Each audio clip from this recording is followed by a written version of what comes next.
Good day! We are here to present our group activity number 2 about encapsulation and inheritance.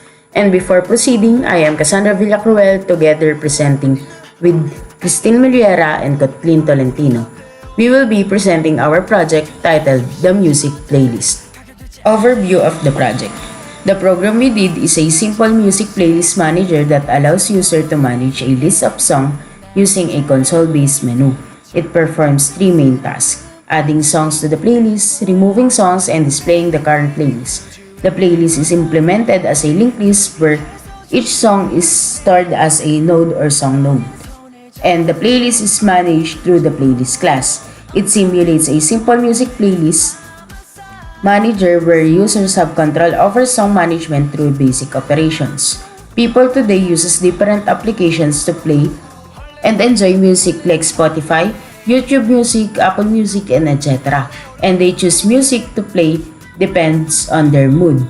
So we came up to this program that they can add, remove, and display their music playlist. Moving on, Kathleen and Christine will discuss the different classes, methods, and constructors, and how inheritance and encapsulation present on the program. The main class is the entry point of our program, and its function is to initialize the playlist and call the run method to facilitate user interaction with the playlist functionalities. The playlist class. The playlist class is what allows us to create and control our music playlist. It uses some things from another class called playlist base, which is why you see it written as public class playlist extend playlist base. It means the playlist class inherits from playlist base, which means it can use the methods like adding or removing songs from playlist base. This helps us avoid rewriting code. We already have things like adding and removing songs in playlist base, so we can use them in playlists without having to write them again. The playlist-based class consists of 3 protected methods enable user to add, remove, and display playlists. The first one is protected by the add song. It enables the user to add a new song to the playlist, and we use if and else if naman to determine where to place the added song, if it is in the start or in the end of the playlist. Second is remove song. This method enables the user to remove song from the playlist by its title. And we use if and while to navigate and remove a song. And the last one is display playlist method. It provides user to view the current playlist, and we use while to display the songs. The song node class is a way to store each song in our playlist. It keeps 2 main things about each song. One is the song title and the second is the artist. Each song is connected to the next song using something called next.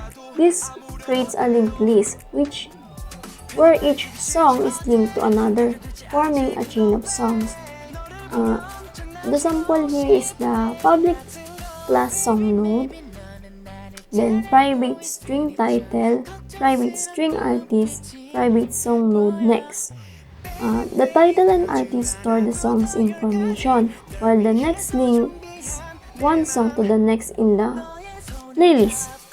Within the main method, an instance of the playlist class is created using the line playlist is equal to new playlist, and the method playlist.run is called to execute the functionalities of playlist.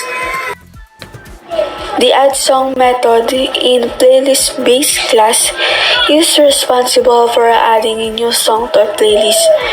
This method consists of 3 parameters, which is the string title, the title of the song being added, string artist, the artist of the song, boolean artist start.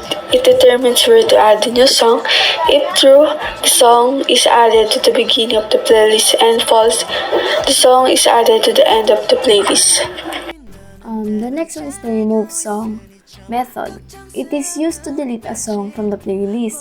You just need to tell it the songs title and it will remove that song from the list. It works like if the playlist is empty or there is no song, it does nothing. If the song to remove is at the very beginning, the head of the list, it moves ahead to the next song. If the song is somewhere in the middle or end, it goes through each song looking for the one to remove and then skips over it.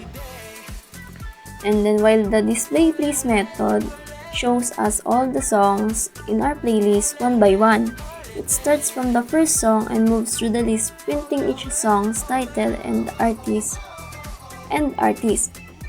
If there are no songs, it simply tells us the playlist is empty. The run method begins by creating a scanner object to read user input from the console, and we use while statement initiate an infinite loop, allowing the menu to be displayed repeatedly if the user decides to exit the program. The getters provide access to the private variables of the song node class. The get title, this method returns the title of the song stored in the title variable, same as the sa get artist and sa get next. In set next, this method takes a song node parameter and set the next variable to this new node. The playlist constructors are a special method that is called when we create a new playlist. In the playlist class, it is the public playlist, then super. When we create a playlist, this constructor runs automatically. The line super makes sure that it sets things up using the constructor from playlist based.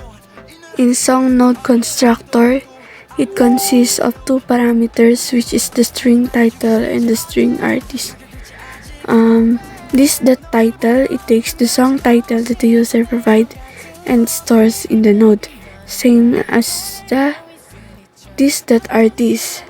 And in this.next is equal to null, it means that the set that the next pointer to null, indicating that the node does not link to any other node yet, or this.next refers to the pointer of the current song node instant and does not point to any other node. So I'll be demonstrating our program. Let's see how this works.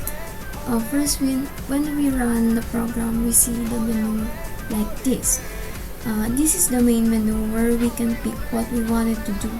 We can add songs, remove a song, display playlist, or exit the program. Now let's start by adding a song. Let's say we choose option number 1 to add a song. The program will ask for the song's title, so example we add Shape of You.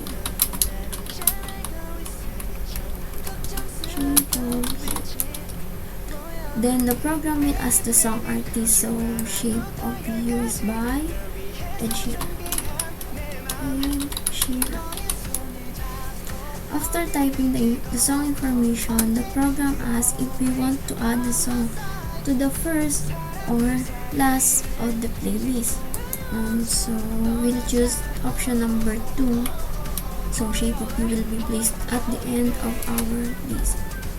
Then now let's add our second song.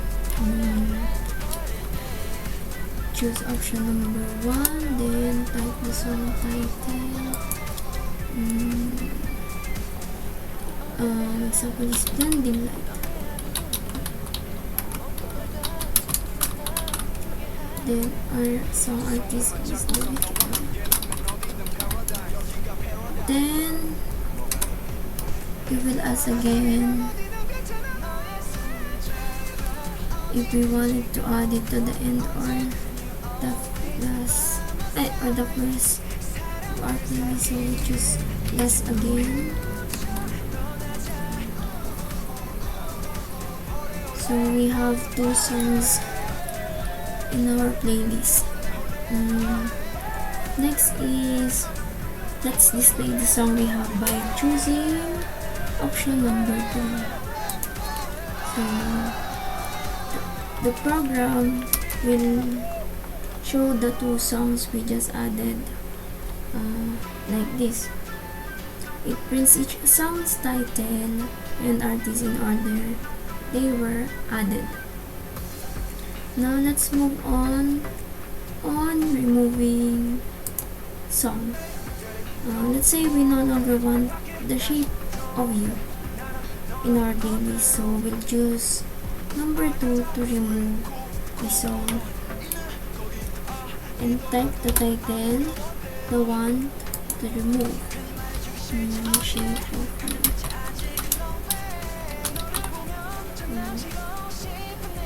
So after typing the title, the program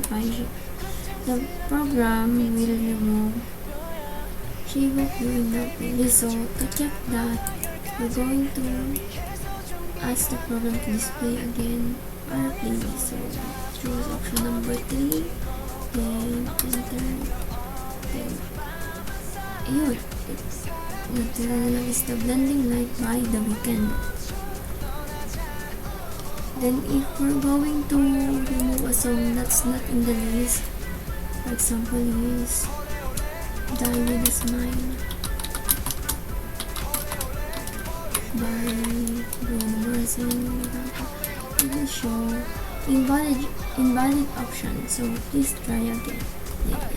If we're done doing our playlist, you can just exit the program by choosing option number 4. Then that's it. We're going to choose Y, and then we're already exited at the program. Ang encapsulation is nagpo-protect ng data sa loob ng private modifier and gumagamit ng tamang method para ma-access ang data.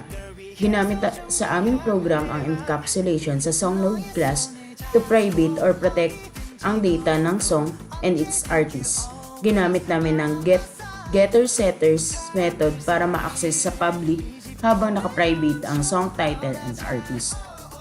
For inheritance, we use the playlist base as the base class or parents class. It contains the core functionality for managing the playlist, such as adding, removing, and displaying song. These methods are essential for any playlist, but they are defined in general way.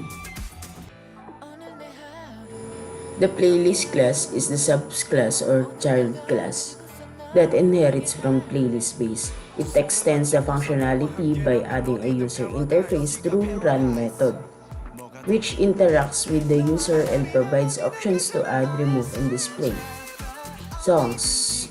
And we use inheritance to avoid the redundancy or repeating methods on playlist class and playlist base class. For the conclusion, this program implements a simple music playlist manager using object-oriented programming principles. It allows users to add, remove, and view songs in a playlist through an interactive console-based menu. The playlist is structured using a linked list where each song is a node. Key OOP concepts like inheritance and encapsulation are demonstrated through the use of base class and the use of getters and setters for managing song data. The program provides a practical example of managing dynamic data structures and user interaction in a structured and efficient way. And that's all. Thank you.